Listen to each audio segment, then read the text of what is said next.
Can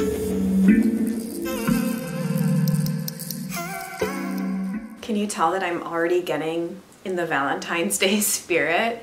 I've been feeling like I really want to wear red lately. It's like my new thing. This is so my season. I love Valentine's Day. It's my favorite holiday. It has nothing to do with the way that it's presented sort of commercially and publicly and all about romantic love. To me, it's just a celebration of love as a vibration. February and June are my two favorite months. Yeah, I really love February. I think it's a very underappreciated month and I really like it. I just wanted to share because that's what's on my mind. But today we're here to talk about January favorites, which I'm also very excited to do because I haven't done a monthly favorites video since the end of November because I didn't do a December favorites. So this is basically like 2 months of favorites. Let's start with a little bit of skincare. This is the Tata Harper Resurfacing Mask, and this is a product that I've used on and off for years. Sometimes my skin seems to respond very well to it, and sometimes my skin doesn't respond to it at all. The more I use products, the more I think critically about products, the more I review products on YouTube, like I just increasingly feel like we can't make any sort of declarative universal statements about products for ourselves or when we're reviewing them for other people. It's basically like you kind of have to accept that products are, even if you find a great product, how you interact with it is going to change probably. I guess season, obviously, our skin types change throughout the season, our skin types change as we age, things like that. Obviously, it's just like a tiny little sample. This was a 100-point perk at Sephora from somewhat recently. Initially, I remember thinking this didn't do much for me, and I had only been leaving it on for 5 or 10 minutes, and I had very little experience by way of a kind of chemical exfoliating products like this. This is like an enzyme acid exfoliating mask, very gentle though. Then I went through a period where I think I even had a full size of this at one point.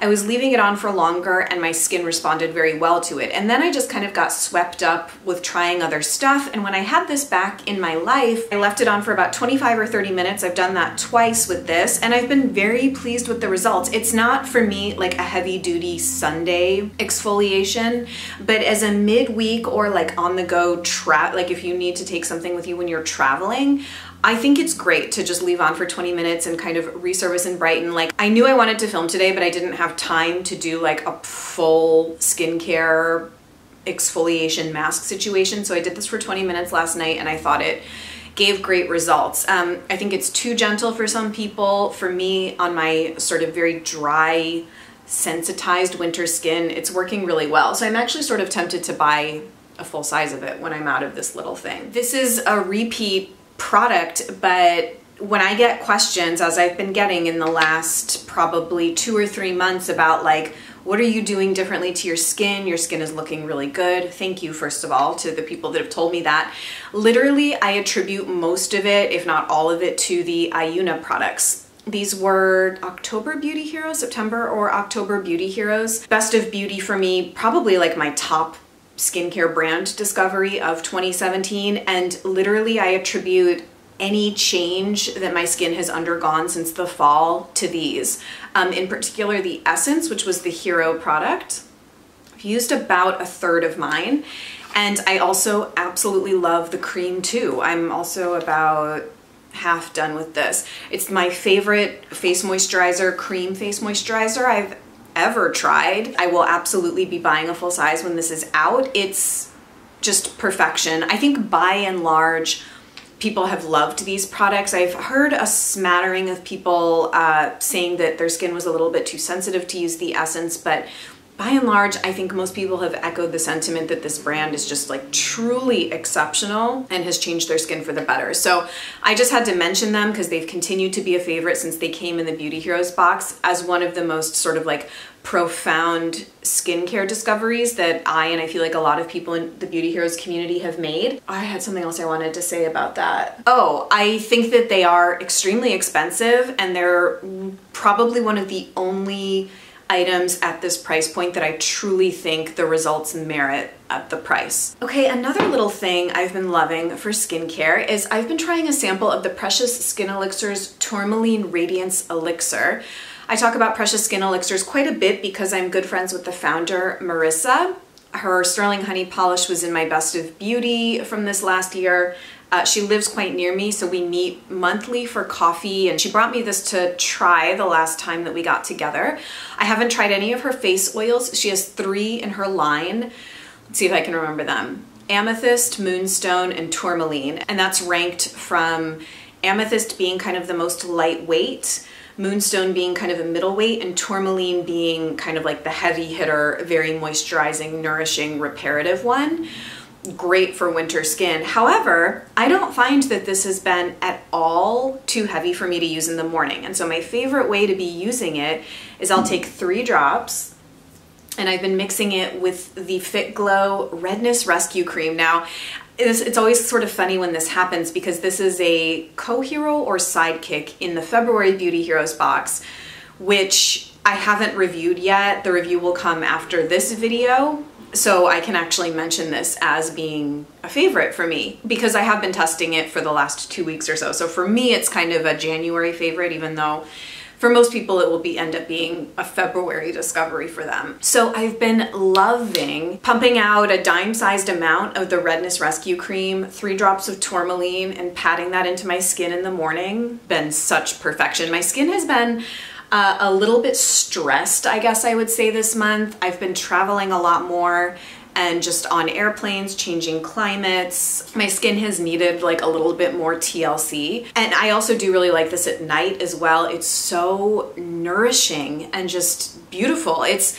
quickly becoming one of my favorite Precious Skin Elixirs products. It's primarily, let's see if I can remember what's in this off the top of my head, like every heavy-hitting, nourishing oil you can think of. Prickly pear, maracuja, sea buckthorn, carrot seed oil, either rosehip or evening primrose. And what I like about it, it's very, very mildly scented. I think she does have a little bit of bergamot and neroli essential oils in it, but it's not a strongly scented product at all. And it's actually the scent I find to be, I don't know, I just have kind of fallen in love with this product. It's really great for winter skin. So huge rave. And also the Redness Rescue Cream has been great, and you'll hear more about that in my February Beauty Heroes review. I have a hair care favorite this month, and this will foreshadow what I'm gonna try and do as a separate video very soon. This is the Aveda Scalp Benefits Shampoo. Succinctly put, my hair went through a like huge rebellion this past month or month and a half. What ended up happening is that the products and techniques that I had been using to wash my hair for the last, I don't know, year and a half stopped working, in the sense that I would wash my hair. I usually double cleanse my hair. When it had air dried, my scalp was already looking greasy, and I was like, this can't be happening. I don't want to wash my hair every day. It just looked awful. My scalp had become somehow imbalanced, needed a bunch of clarifying. I'm still in the process of figuring out what's working. There's a few other products, not really eco per se. This is one of those situations where I need to sort of abandon these hangups that I have on like using only pure and clean hair care products. Like my scalp needs some help, like something is not working. So I went and bought a full-size bottle of the Aveda Scalp Benefits, as well as a smaller size of the, I think it's pronounced Ivanti or Ivanti shampoo, which is an exfoliating shampoo specifically targeted for people that are experiencing hair loss, which I'm not. I just wanted something that was gonna like get my scalp super, super clean. I'm also considering Bumble and Bumble Sunday Shampoo, Christophe Robin Sea Salt Scrub, Briogeo Charcoal Hair Scalp Mask, I think it's called. So those are kind of my forays, and I'm gonna do like a hair chronicles video, I think, because I've been using eco hair care products for, you know, since 2012, I guess. I've had like a whole journey with them, and I think it's like time for me to do like a little bit of an update on riding the roller coaster of like eco hair care for me. So the Scalp Benefits has been helping tremendously. I feel like my hair is definitely cleaner, my scalp feels better, my hair looks bouncier, and I'm very happy with this. Okay, I have to mention these as I feel like I've been talking about nail polish so much recently, but the Isla nail polishes that I have been showing up in previous videos have absolutely been a favorite. I hadn't tried their colored polishes until recently. The quality is beautiful, they wear beautifully. I get compliments on my nails when I wear them. Make Him Wait a Day is the one in pink, and sarang, which means love in Korean, is the red one. And I love, love, love them. This beautiful little Valentine's Day duo, isn't it? The one thing I did want to mention, this was a best of beauty item for me, the Better Than Gel top coat. Here's what about this. I've had it for maybe 4 or 5 months, and it's starting to get a little thick, which I'm not a super duper fan of that happening so soon. It's not as effortless an application as it was when I first got it. So I'm actually going to email them and see if they recommend like putting in traditional nail polish thinner into this to get it to kind of function a little more normally. I'm just gonna see what they say, because I do think it's a little premature for this to be thickening up. So I just kind of wanted to mention that as something that I am currently investigating. Okay, I do have fun makeup favorites this month. The first is a black beauty blender. This was a holiday gift from a friend. I had never tried anything except the original beauty blender, and it's true what they say, the different colored beauty blenders I think do have different textures than the original one. I want to get one of the nude ones and also compare that to the black and the pink. I actually think I might like the black a little bit better than the pink. It's ever so slightly stiffer. It has a tiny bit, like a fraction less bounce to it. It's just a little bit firmer, I guess, and I have really been liking it for my beauty blender needs. Well People foundation stick has found its way back into my life. I picked up, I think I talked about this in my most recent Mercedes shops. I ended up getting the shade Fair Pink number 1. I had had this in shade 3 for quite a long time. I've always liked the formula of this product, and I'm happy to report, as I know that Well People reformulated, I think, basically everything in their range, to the chagrin of most of us. But I haven't noticed a huge difference in change in formulation in the foundation stick. I've heard that some people have found this drying on them. On me, it is not. It's sort of a happy medium between the Au Naturel foundation stick, which on me is quite dry and heavy, and the Vapor foundation stick, which on me is very emollient and moisturizing. To me, this is right in the middle of those. It's kind of a happy medium. I've been wearing it a bunch. The color is great on me. I will be doing a foundation lineup video soon. There's a couple more that I want to get and test over the next couple months. And I did show this in my very first L'Amour live stream. It's a new feature within Patreon, something that I'm trying out to see how people like it, but I did like a 45-minute get ready with me live stream where I used this. If you're curious about seeing it in action, I will be doing the live streams minimum monthly, depending on how many people are in that level, potentially more. So you can always go over to Patreon if you're curious about that. And I'm still like toggling around with how to structure all of that stuff. There might still be like more tweaks coming with the different like reward levels and what I'm delivering. So just keep that in mind. Ta-da! Not eco, so not eco, but one of those products that I think is worth making a little bit of an exception. It's the Clé de Peau concealer. Now, obviously this is just a sample. It's in the shade beige. I've been using this under my eyes, to conceal around my nose, to conceal hormonal issues that I've been having. My hormones have been so whack the last couple of months. I don't know what's going on. Our bodies are never static, clearly. How have I never tried this? As someone that is like a total beauty junkie, it's blasphemous that I have never tried this product. I completely understand the hype. And in fact, I had been sort of re-intrigued. I've always been intrigued by this, right? I think the full size is like between $90 and $100, obviously very expensive, but it had come to sort of the forefront of my consciousness when Danielle on Bitch Sesh had mentioned getting it, I don't know, I think sometime this fall. It was on one of their podcast episodes. I was like, yeah, I really should try it. I think particularly for women that are getting a little more concerned about fine lines or a sort of aging skin under the eyes. It does have sort of like a smoothing, almost like blurring effect. The color coverage is great.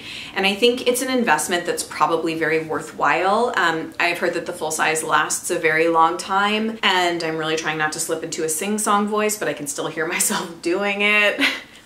Great product. I've loved getting to test it, and this will somehow find its way into my life. When I finish the sample, which is very generous, I think it's gonna actually take me a very long time to get through the sample. Amazing. I'm not sure if I've put these in a favorites video, but it's time to, because I really like them. These are the Gressa eye tints in Oreo and Obscure. These were Beauty Heroes discoveries in their fall makeup box. And it's love. I mean, what can I say? They're kind of as good as everybody says that they are, and I found ways to work with them that figure into my everyday makeup routine, and I've just been getting lots of use out of them. Obscure has become my go-to lower lash line smudge. It's what I'm wearing today. It's what I wear basically every day. I take a soft pencil brush like the Wayne Goss or the Jenny Patinkin Petite liner brush, and I just dip, smudge. It's so beautiful. I will also sometimes smudge it into my upper lash line to just give definition behind my lashes if I want to do just a minimal eye look and not my typical wing. Oreo initially I had thought was going to be a little too gold, but it's become a really, really nice inner corner highlight for me. I do have some patted into the inner corner of my eyes today. I'll take a little bit on a ring finger and dab it on the center of my lids.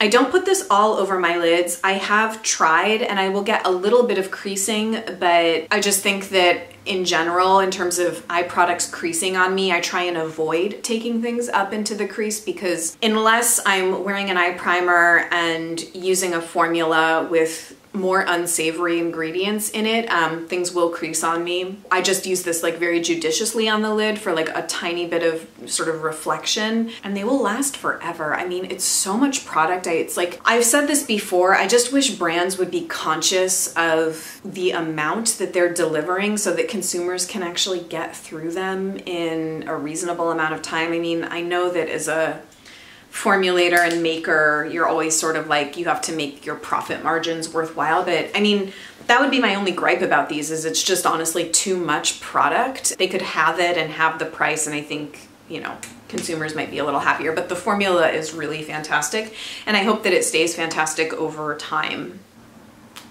Kevyn Aucoin Sculpting Palette has been a favorite since I got it in the Sephora VIB sale. This was an impulse purchase gone right for once. Normally impulse purchases do not work out so well. This was a Stephanie Nicole inspired purchase for me. I saw her talk about it in her Sephora VIB buying guide, and I just thought it captivated me. The things I've gotten the most use out of are the sculpting cream, not so much the powder yet, perhaps more in the spring and summer when my skin is a little naturally dewier. And both the cream and the powder highlighters I love. The shadows do run a bit warm, especially on me, but they're very pretty. I would say I get more use out of the two browns than the pink and the highlightery shade, but they're very beautiful. As I've been doing so much traveling, this is just a really nice thing to take on the go. The quality is really fantastic. Okay, and then the last makeup thing is, I don't know, I was a little surprised that I ended up liking this as much as I did. This is the Vapor Lip Gloss. It's the Velvet Gloss in the shade Harmony. This was sent to me by the Detox Market as part of a little holiday promo that they were selling on their site from Vapor. It also came with a highlight that I'm blanking on the name of, which I didn't end up liking quite as much. The gloss was definitely became my favorite from that duo.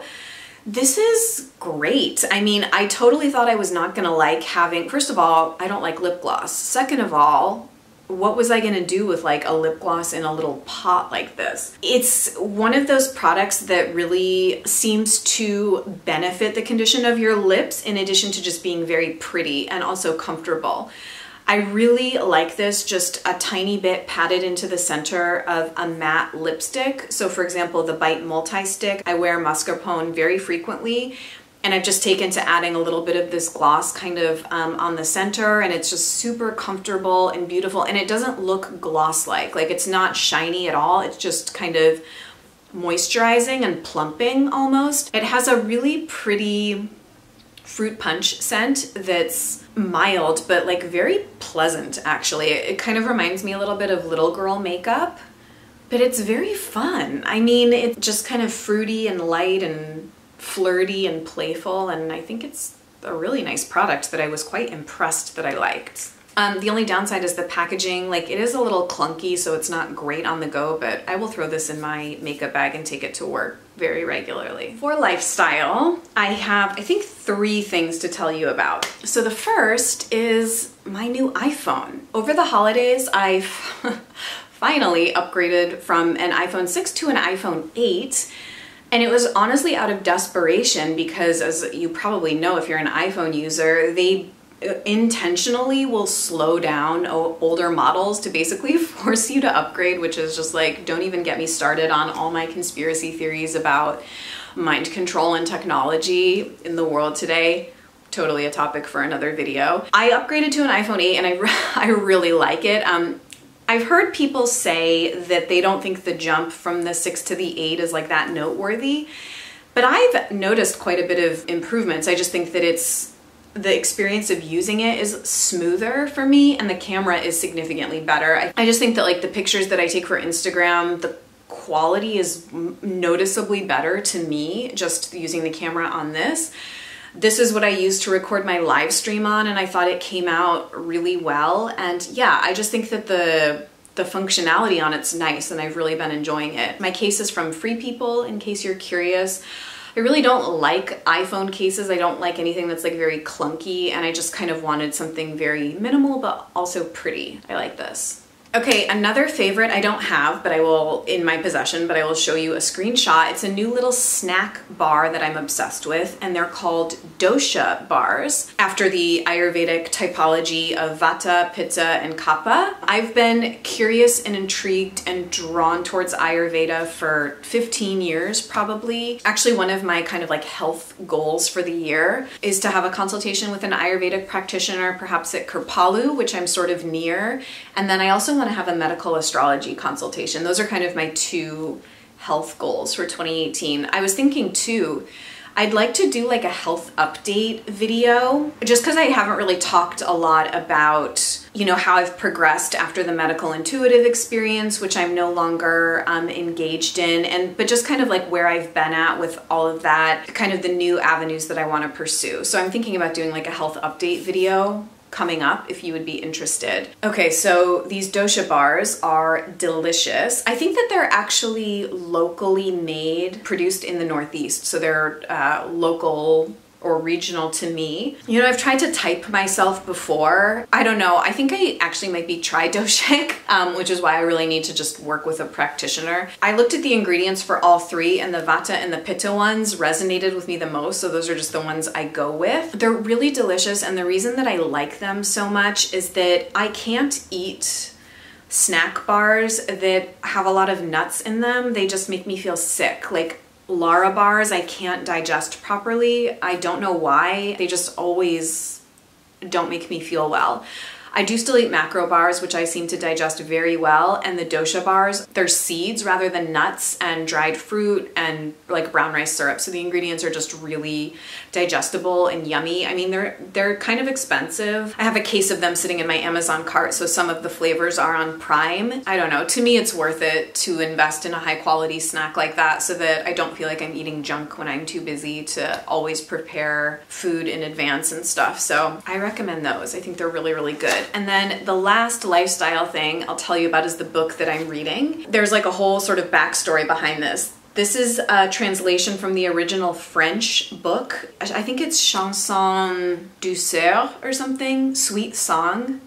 I could be like totally butchering that. I need a French tutor. It's become like an international bestseller. The author, Leila Slimani, they did a book review profile of her in the New Yorker several weeks ago or like a month ago, and I was so captivated by it. Had to pick up the book. So I ordered it. My mom like gives me grief about buying books. Just, she's like, you should go to the library. And I'm like, yeah, like I'm doing so many millions of things. I just like, I'm gonna cut myself some slack and buy a $9 book that I want to read, as opposed to stressing out and being on a waiting list for a book, you know? Always room for improvement, but anyway, I'll pass this on to other people in my life that want to read it after, so I'll start my own lending library. Anyway, it's like a psychological thriller. They kind of call it the French version of Gone Girl, and it is based on the real life case of the nanny murdered the children that she was looking after like several years ago, I think, or maybe even 4 or 5 years ago. So it's sort of based on that roughly. It's such a complicated book. I'm halfway through. It's one of those ones you kind of don't want to put down. As the person that reviewed it in the New Yorker said, she kind of wished that she hadn't read it, and I totally get that. It's disturbing. The reason I would recommend reading it though is that, well, it is unsettling, but it also is such a poignant, cutting sort of criticism on class, social stratification, inequality, life opportunity structures, gender politics, femininity, masculinity, work-life balance, social structures and norms and values around family and parenthood. And I mean, it's like all of that comes through in this. So it's fantastic, and I'm really excited to finish it. I did have music favorites this month. I will have a playlist for you to go along with this video. Pretty much all I've listened to is Jasmine Sullivan, in particular Let It Burn and Mascara. Those are my 2 favorite tracks off her most recent album. I learned about Let It Burn from an Insecure episode, I think, but for some reason it hit me at the right time this month, and it's just been on repeat. It is such a good song. Such a good song. Had a re-inspired love affair with Matthew Herbert's Secondhand Sounds. He's one of these electronic music producers that I think just makes super, super intelligent dance music, but it's not like typical dance music. It's kind of like the Scissor and Thread, Francis Harris brand of, and DJ Sprinkle's brand of electronica dance music, which I adore.